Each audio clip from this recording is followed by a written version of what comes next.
That's where AI is right now. It's a Swiss Army knife. It has 99 blades, and you know how to use one of them. Pros and cons.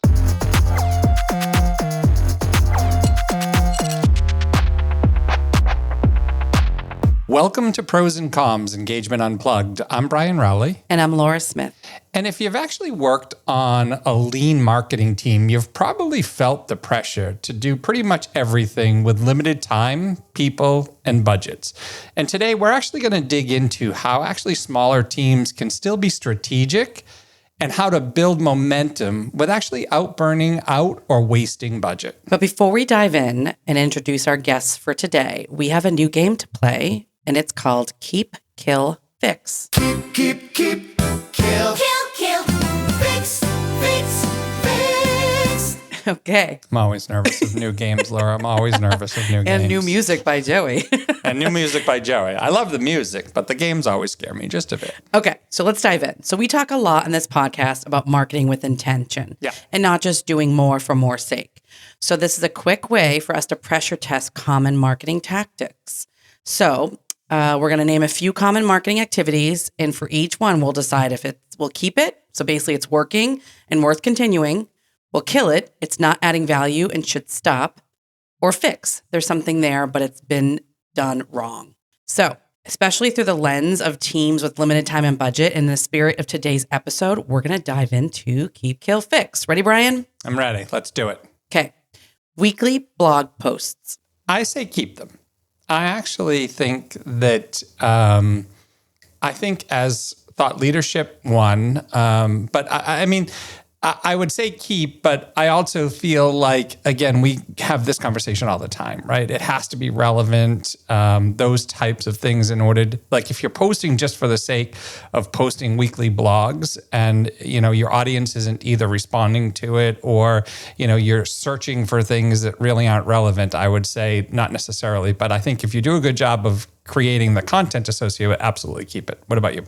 I would just say fix, just because I don't think it has to be weekly. I think it's like when the content's relevant, when it serves a purpose or an audience. So I think blog content is definitely keep, but the weekly blog posts, I would say just fix it because maybe it's not so intentionally done on that timely schedule.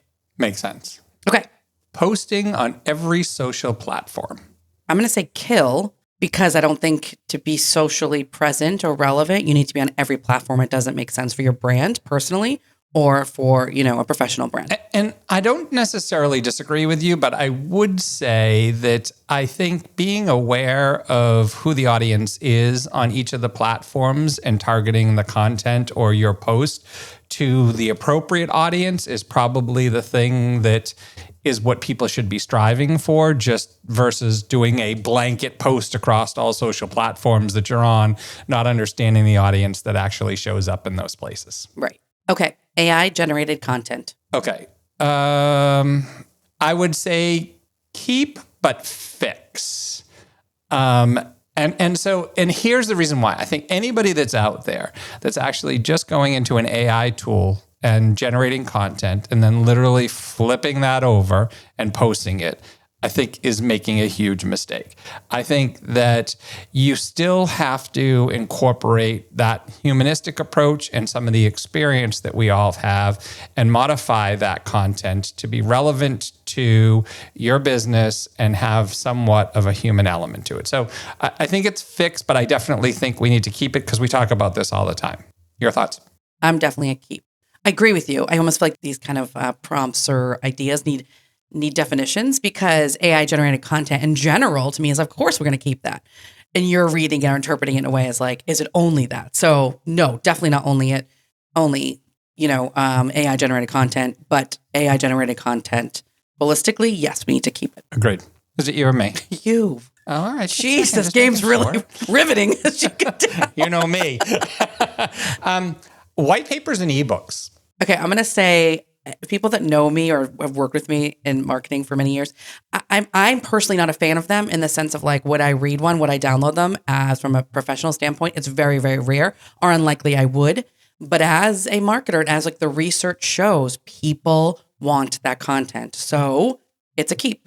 Again, making sure it's relevant, making sure, it makes sense to your audience and you're targeting the right audience with that message. But yeah, it's a keeper. I don't disagree, but I would ask you this. How much longer do you think it's white papers and ebooks are going to be around? Like, do you see that in the next I thought 3 they were years? dead. I know, me too. That's why I'm like, the fact that we're even having this conversation, we're saying still keep them.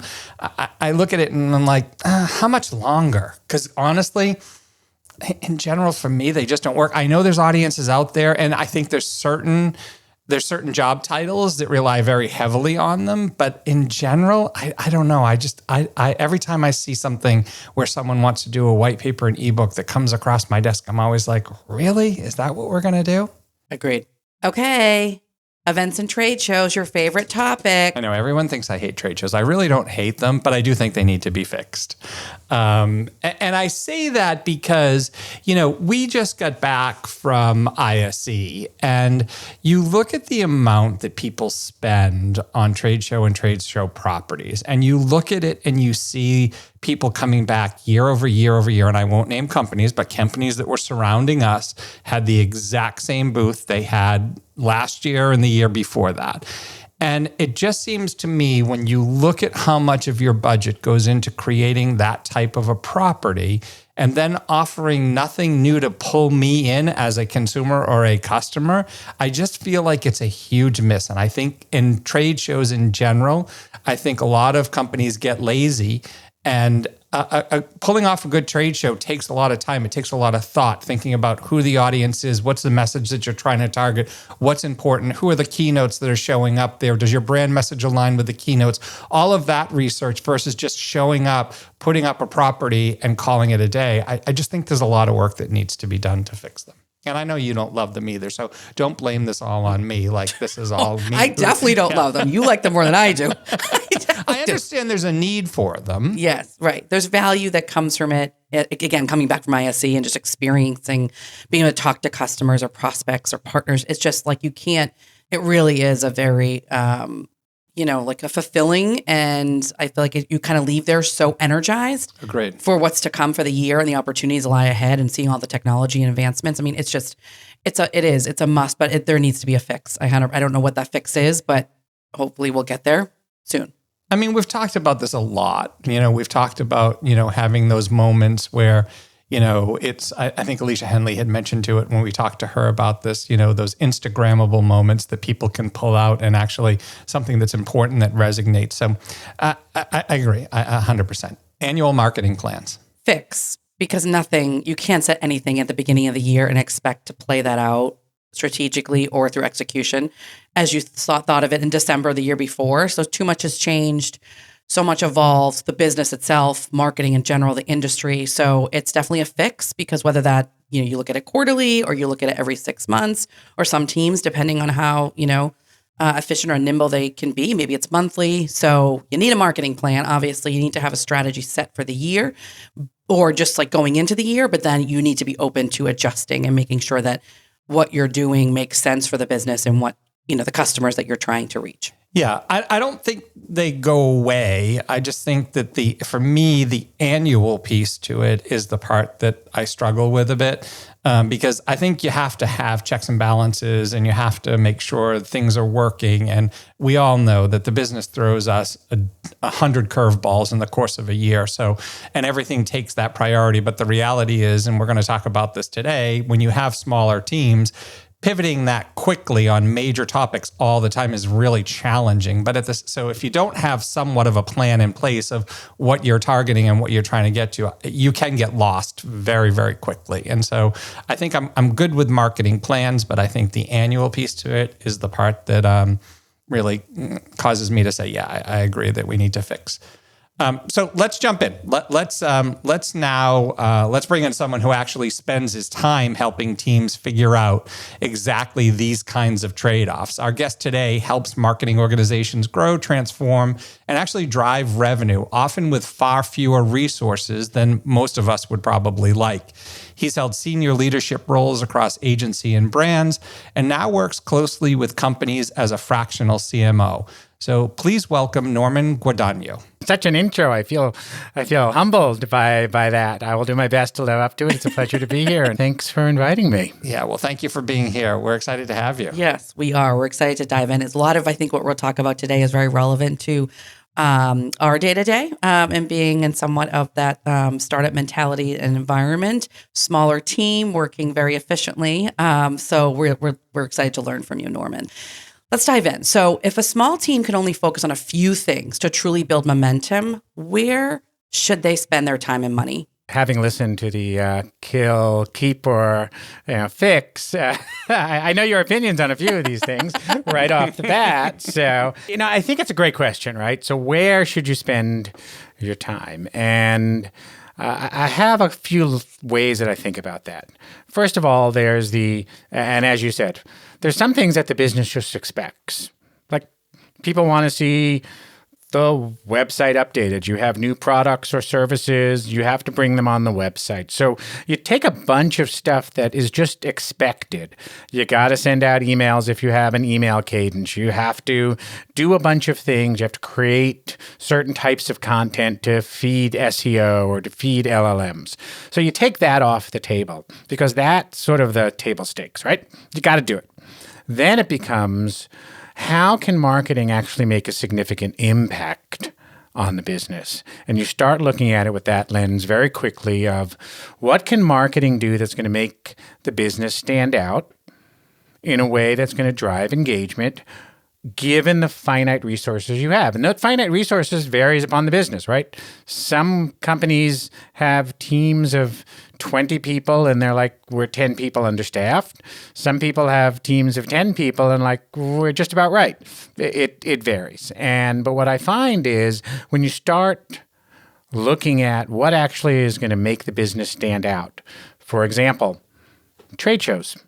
Right? A lot of companies put trade shows in the bucket of must do.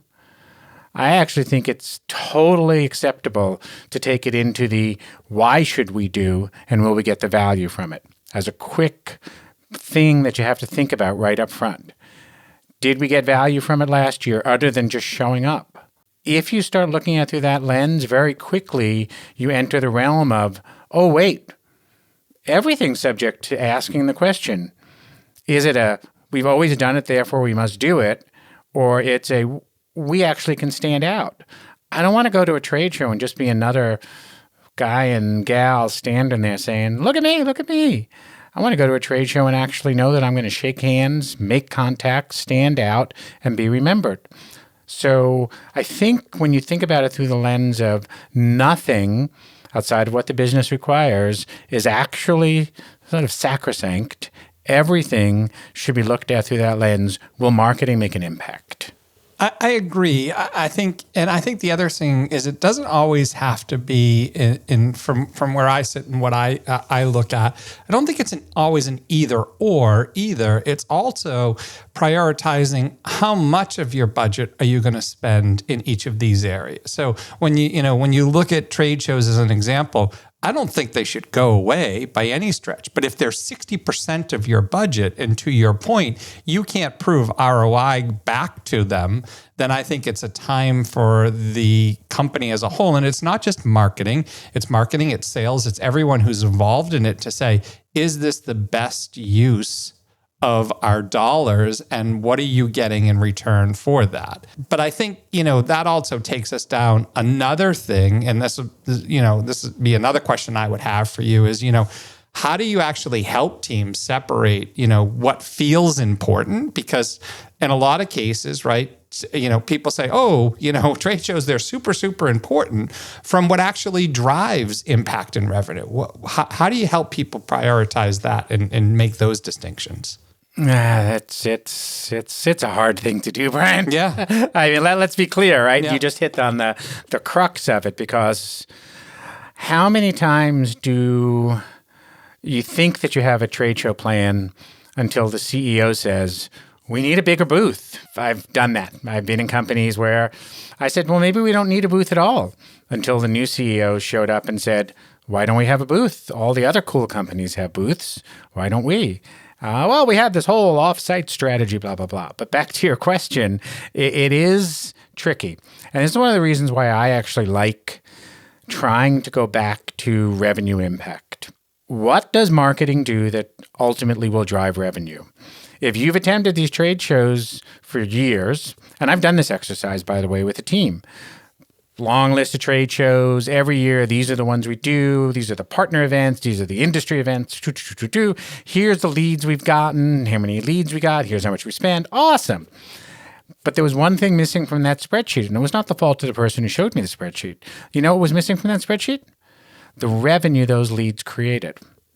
And when we reanalyzed it, it turns out that some shows may have gotten far fewer leads, but they were much higher quality. Some shows got lots of junk leads. So you change your investment strategy based on connecting it to revenue rather than just saying, oh, it's got to get a lot of leads. Leads are a distraction, right? They're the big red herring of marketing. Leads. If leads don't turn into revenue, often they're just a lot of activity for no return. And so I see this across companies from tiny, where their marketing team is 5 people, to where the marketing team is 100 people. This focus on the wrong metrics versus this ability to sort of really get in there and start to say, wait, look at this little show we did that had 6 leads, 4 of which became quality revenue. We got to do more of those and less of these big ones. So I think that you have to be very careful not to just get distracted by we have always done it or we should do it and this is how we do it, but what were the results that actually matter to the business? It's just such an interesting, timely conversation. I know we're kind of in this trade show. This is just a little bit of bubble here, but frenzy that we're in. Yeah, right. But it's like we won't even call those leads. We're changing the game and not calling them leads. They're contacts. They haven't really. They've kind of passed through the booth and they're just being scanned. You have no idea interest level. So like we're trying to say, take a step back even further. They're a contact. We need them to become a lead, and then obviously in turn, like what percentage can become revenue. So that's how we're having to look at it differently, and then which ones already were in our database and who is new to our database as we think about growing kind of our customer base. So I think even that, Norman, it's like, how do we truly set expectations? Because when we come back from a show and people are like, oh, we have all these leads. And again, we got a lot of scans, like we call them, from the show last week, but that doesn't mean that's going to be revenue. It means, it's quality over quantity. So I think getting everyone to think about the shift in the mindset of, like, say, that marketing tactic alone is super important, because people want to see revenue drawn from marketing activities, but there's sometimes it's a long lead, sometimes it just take a long sales cycle. Like you can't really always prove that out so quickly because it's over time. And Laura, you just hit on something key. Let's think about this. How many marketing teams are driven not just by leads or even contacts, but frankly by large quantities, right? Marketing is supposed to be a scale business. And so it's all about up and to the right. And how often do you see marketing show a bunch of charts where things are up and to the right? Hey, we're doing well. But none of those charts are revenue charts. And if you step back for a second, you say, well, maybe it's not really a quantity game. Of course, we're the broad reach team. We're good at that. But maybe it's about that nice balance between quantity and quality, resulting in what matters to the business. And I like let's talk about context. It's just a bunch of people who are interested. Okay, maybe they'll become nothing. I remember an example with a company where they published a report every year, and it was a big deal. A lot of work went into it, a lot of effort. It was like, it's coming. Here's the big report. We put the big report up there, and all of a sudden it became, how many downloads do we get? 100, 500, 1,000, a lot of downloads. And that was sort of the end of the story until we reanalyzed it and we said, well, what kind of downloads were we looking for? Well, prospects, of course. Okay, great. Go back through that list of downloads and let's look at them. And it didn't take very long to see that 50% or more of the downloads, the email address ended in .edu. was a bunch of students downloading information for papers they were writing, for research they were doing. Pull out all the .edus and you have a much smaller number, and now you actually have the population you care about. So marketers have to be very thoughtful they don't get caught up in we just need those big numbers. Yeah, you actually made a point, though, and said that, it's just a bunch of people that are actually interested. I would argue that in some cases, I don't even know that we could say that that's true. Because I would say, quite honestly, there's companies that are out there, especially at shows and events, that are paid to scan badges. That doesn't necessarily mean someone's interested. It just means that someone, was alive and walked past your booth. And I think, to Laura's point, I'm curious how many people have, leave some of these shows and they're still using the amount of scans or contacts that they got to judge whether or not it was successful or not. Because I think, to be honest with you, if people are asked that question, many may not admit to it, but I'm sure there's quite a few that actually that's the baseline of what they use. Was it more successful than last year because we have more names than we had last year? Who cares how many names? Quite honestly, it's what were the conversations that were happening? Did the message that you were providing resonate? What are the ways that you measure that to show the effectiveness of the dollars spent versus just someone who walked by your booth? Oh, such a great point. And you're right that so many teams do that because, frankly, it's easy. It's a number, right? And it's harder. And here's even another double click on that. Oftentimes, marketing is doing hey, we're going to scan badges. We're going to make sure we get the numbers. Sales is the ones who are actually having conversations on the show floor. And they're being tracked in two separate places. It just creates complexity upon complexity. And I know we're talking a lot about trade shows. There's a lot of other things, such as AI-generated content, that you can do to be effective nowadays. But it all comes back to how do you get every marketer in the team, whether you have a team of 5 or a team of 50, to be thinking about the right aligned outcomes that they're trying to drive, even in small companies, even in small teams. Driving towards those outcomes, not simply reporting on a bunch of data. As marketers become obsessed with data, they say, well, we're obsessed with data, so therefore we'll report more data because that will make us look good. That's not actually a good look. But how do you, just on this, because obviously revenue is really what everyone wants to see, but there are marketing activities that they're not going to be a one-to-one to drive revenue. So, I think about PR, for instance, I'm thinking about our presence through earned media and communications, as well as even social. Social can maybe link directly to, but I guess you can call it some of the upper funnel brand work to the lower funnel activity. So how are you, when you're stepping into these teams and having to get them to align, or the rest of the C-suite to understand, how are you educating and or balancing the funnel, if you will? So it's because in that it's not always going to be revenue. Yep. In a small company, that's what they're going to be looking for. But how do you manage that? It's an important insight, right? Of course, there are things like, as you mentioned, PR, earned media, social. It's not directly related to revenue. But it is the case that you start to think about marketing as a system. And particularly when you're talking to people outside of marketing. I learned this a few years ago, and it was one of the great insights that I got from somebody I was working with.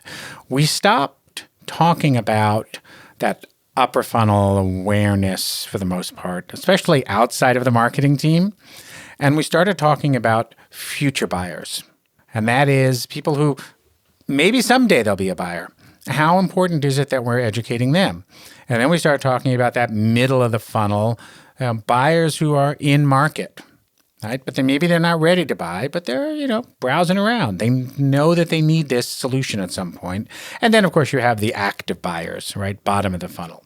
And if you recast it away from that, we're creating brand awareness here, and we can't tell you that it matters for anything, and turn it into, we're building future buyers.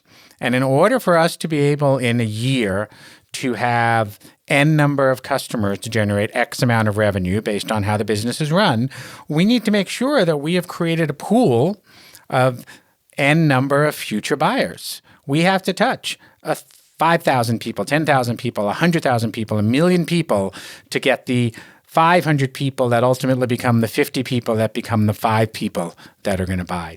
And so if you rethink the funnel through that lens, you start having different discussions. It's not that you're saying, oh, PR generates revenue. What you're saying is earned media, social, we are building relationships with our future buyers. And we're targeted, got to know your ICP, we're very targeted, and we believe someday Laura and Brian are going to need this product. And when they do, I have created awareness for them. I think this is an age-old problem, though, that's especially happened through marketing, right? Because I think whether it's grooming future customers or even, how many companies have we all been a part of where it's a matter of new customers versus retaining existing? And, it goes back and forth, right? The focus is on new customers. The focus is on retaining. It's really no different, right? At the end of the day, I think it's about a well-balanced marketing plan that does allow you to do all of those things. Because at the end of the day, when you look at it, especially in today's world that we're in, it's all what type of revenue you're generating in those 12 months, and does it exceed what you built last year? And so being able to say, oh, I groomed someone for a 2-year down the road cycle, quite honestly, a lot of companies and private equity firms could care less about that, right? They're more focused on what are you doing now and what's happening. So I do think it's an age-old problem that I'm not sure we have an answer to, but I don't disagree with what you're saying, that we do need to change the structure of how we view the funnel. And when building the plan, making sure that you do have enough diversity within that plan to be able to attract retaining customers, new customers, and then, grooming customers who aren't ready to buy within the next 6 to 12 months. I think that's an important part. And you said something I think that's important too, Brian. Retaining customers, right? And growing customers, right? That's a key metric. Any company, PE owned or not, but especially PE owned, is going to want to have dollar retention growth, and be able to do that. And guess what? For most businesses, most of the time, most customers don't actually think about the company. They think about the product that they have from the company or the service that they have from the company, and they don't have that wider lens of all the other things that company may be able to offer them.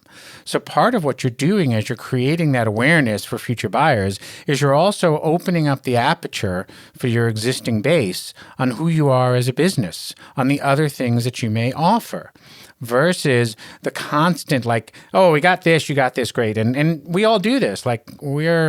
We're using a platform right now to record this podcast. Does this company offer anything else? I have no idea. Right? It's either up to them to inform me, right? Or for me, I'll ultimately be, hey, I wonder if they do X, right? And I'll think of them as a business. So I do think that marketing can play a role constantly in thinking about, okay, we have to get new customers. We have to expand how our existing customer base thinks about us.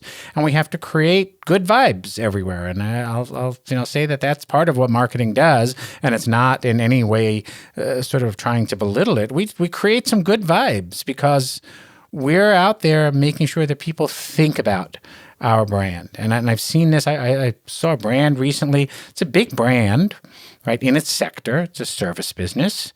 And if you're not a customer, you've probably never heard of them.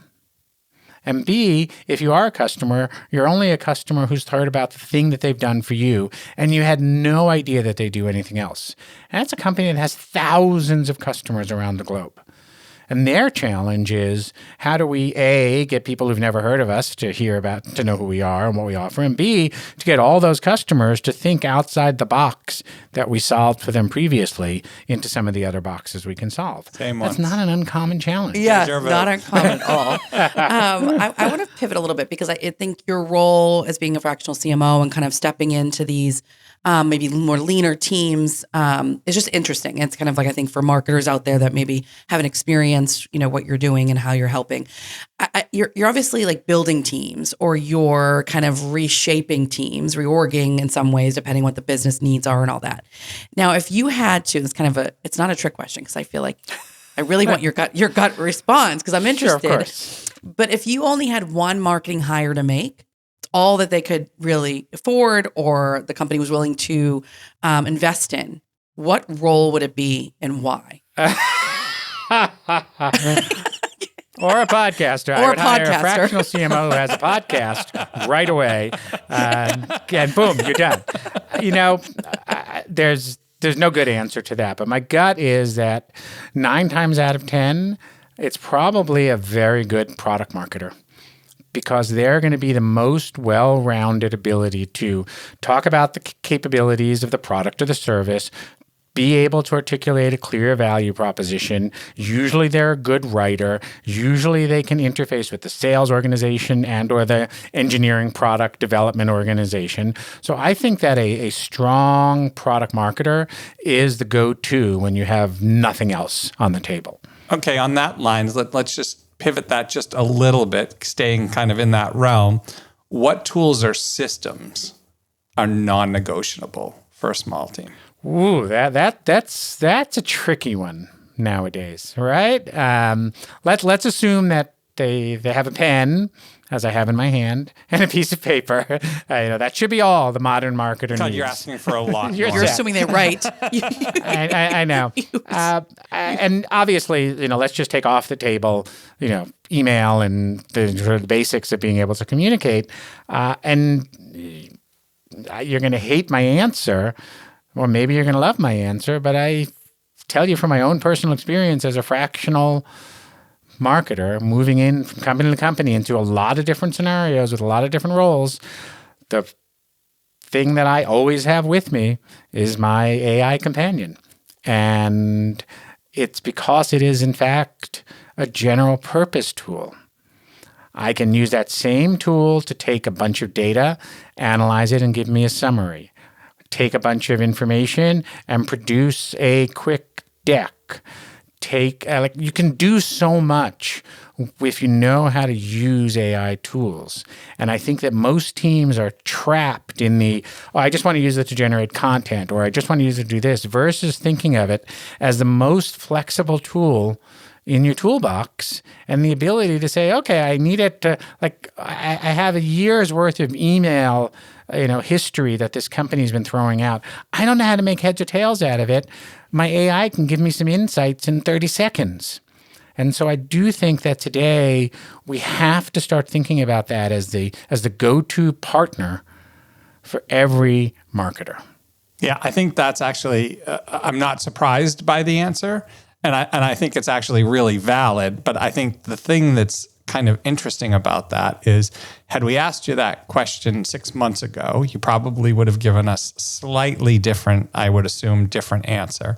And how many teams out there today still are not actually even touching the surface of what these AI tools can do? Because to your point, Laura and I use it all the time, right? And we, encourage our teams to use it, not necessarily to have the final product be AI driven, but at least to give us the foundation and the starting point for us. I mean, when you look at building a social plan or building, any type of a marketing structure or things like that, you can put that into an AI tool, and within minutes you can get something that you can at least react to. And it didn't cost you anything to do that. So I do agree with you. I think it is probably one of the more powerful tools that are out there. But I also think there's a lot of people that are not even scratching the surface with what it's capable of doing. I think you're right on with that. And I think also that many companies say, okay, we've gotten a site license to Copilot or Chat or whatever the tool may be. There you go. And they don't couple it not just with training, but with teaching marketers how to think about the things you just mentioned, the types of things I see all the time. Yeah, I have it generate every single first draft of a plan for me. And then I have to go in and read through the plan and make a bunch of changes and use that.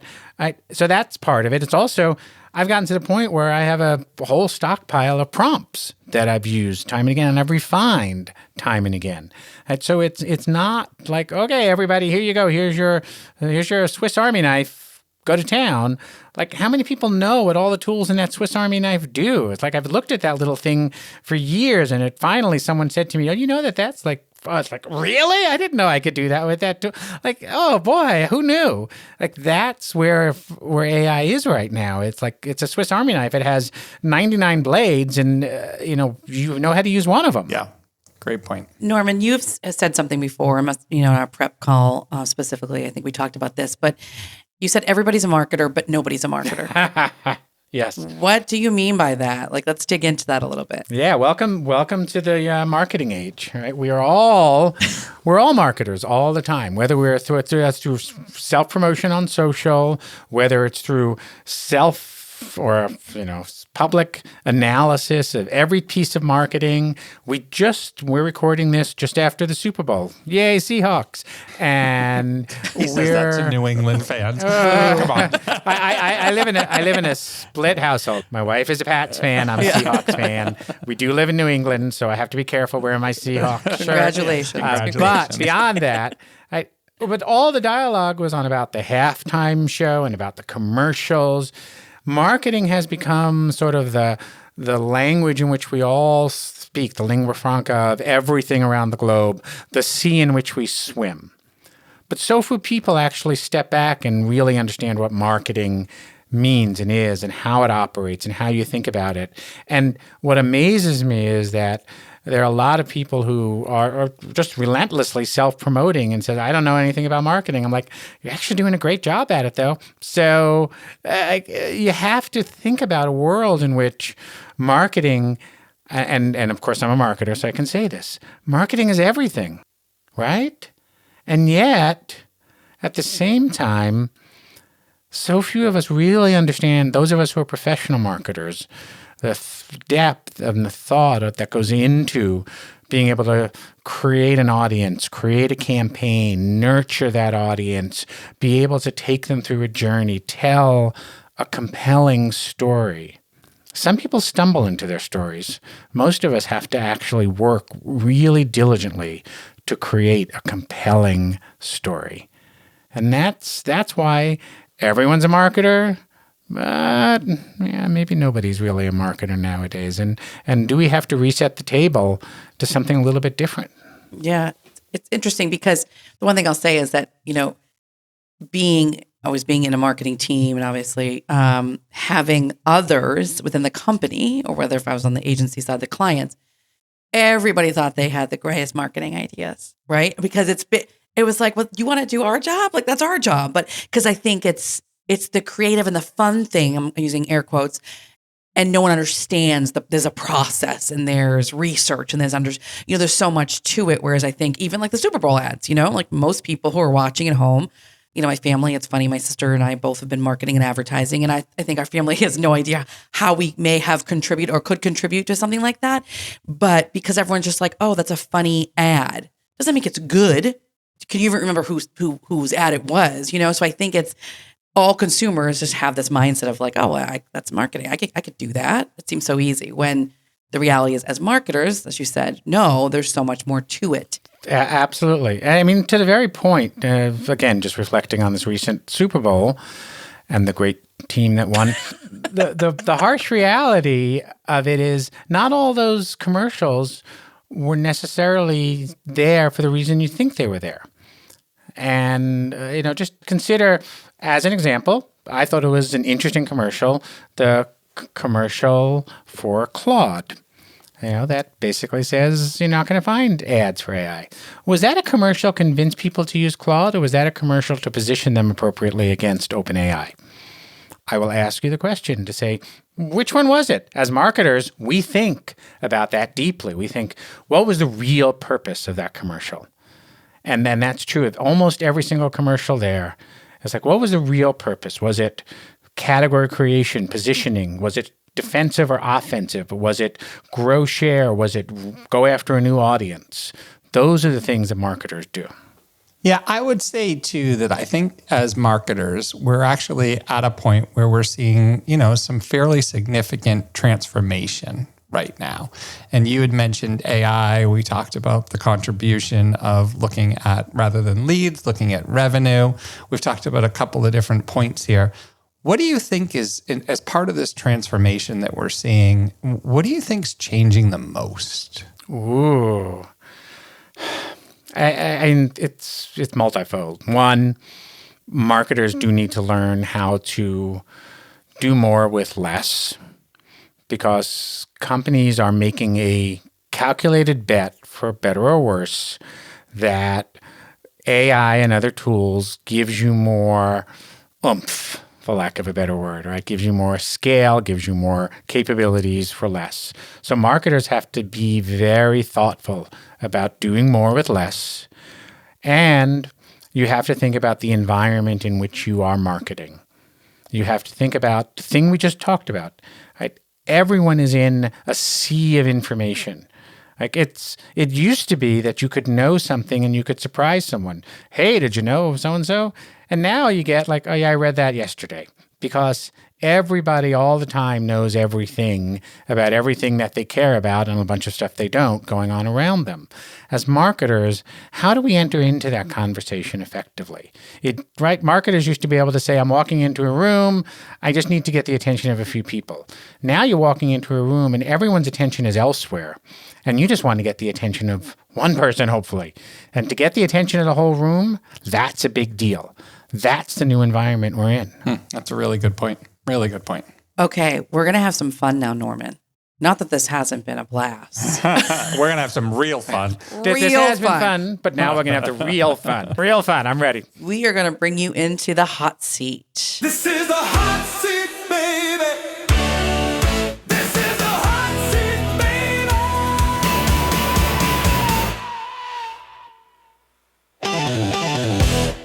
Oh, Joey. Whoa. Joey's out I doing feel himself. The energy there, Joey, really keeping the high gear. No pressure, Norman. No pressure. No pressure. I'm ready. Okay. Joey whipped that one out just for me. I was like, oh, yeah, we're going to really hype this guy up. Okay. Here you go. Thank you, Joey. Appreciate it. Okay, so we're going to throw out a few common marketing beliefs, and we want your gut reaction. It can be 2 words, 1 word, a sentence, whatever.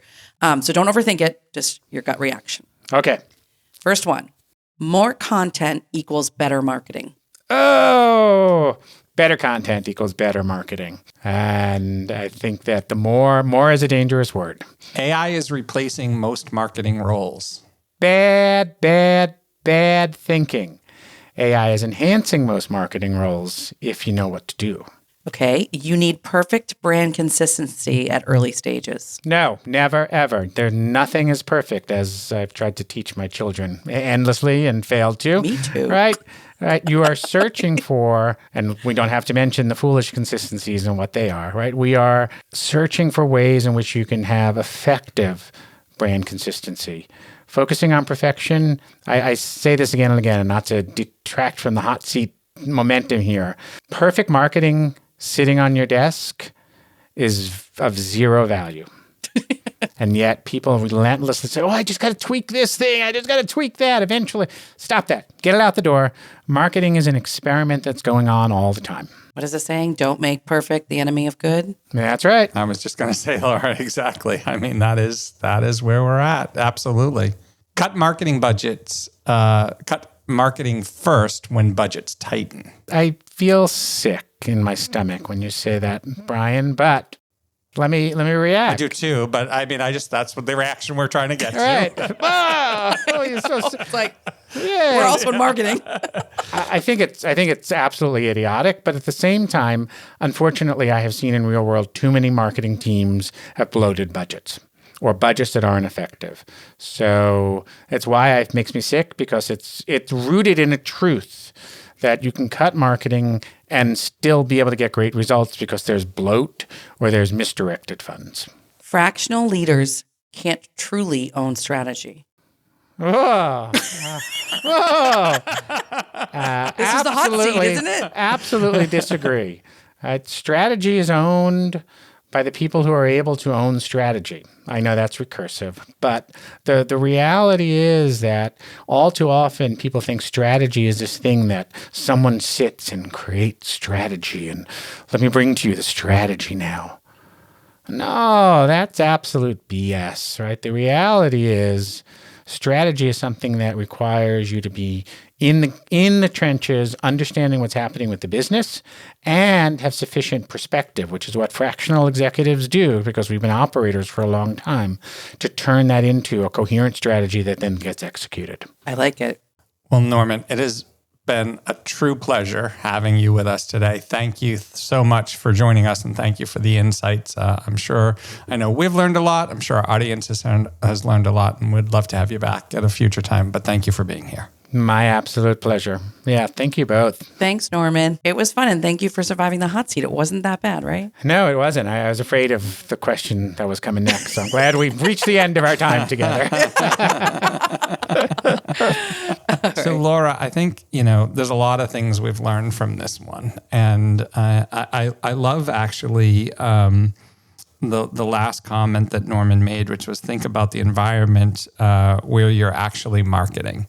And I think it's really important, especially when we go back and try to tie things back to connecting sort of that overall marketing strategy specifically to revenue. If you don't understand the audience that you're marketing to, then your success of being able to be effective in that is actually going to be minimal. So I think there's some really good things. I don't know about you, but I was surprised a little bit, but not entirely, that one tool would be an AI tool out of all the tools. I mean, if you think of the tools that, you and your team are working with every day and some of the things that we're seeing, but AI, fairly new tool, is the one tool that's there. I find that really interesting. Yeah, the conversation's so relevant for us, I feel like, because, the specializing in smaller teams, how do we have to do more with less? Like, we live that every day. So I think the conversation just sits definitely at the forefront because it is hard. Like, everything we do every day is trying to fight and to demonstrate the revenue. But that's why I like the conversation going. Like, I liked his funnel kind of reframing, because I think we do have to change the way we position and talk about things to people that may not understand truly what even the funnel means. And so I think there were some good insights there that we can carry into our own day to day. And I really felt like his quick gut responses on all of those hot seat questions were very interesting. They almost like Joey Joe, like there could be quick little snippets of those answers that would really resonate with a lot of different audiences because they felt very meaningful and thoughtful. So yes, it was a great session. Yeah, I would totally agree. For those of you out there, thanks for listening. And most importantly, if you like what you heard today, be sure to follow us. If you want to hear more from Norman Guadagno, you can follow him on LinkedIn.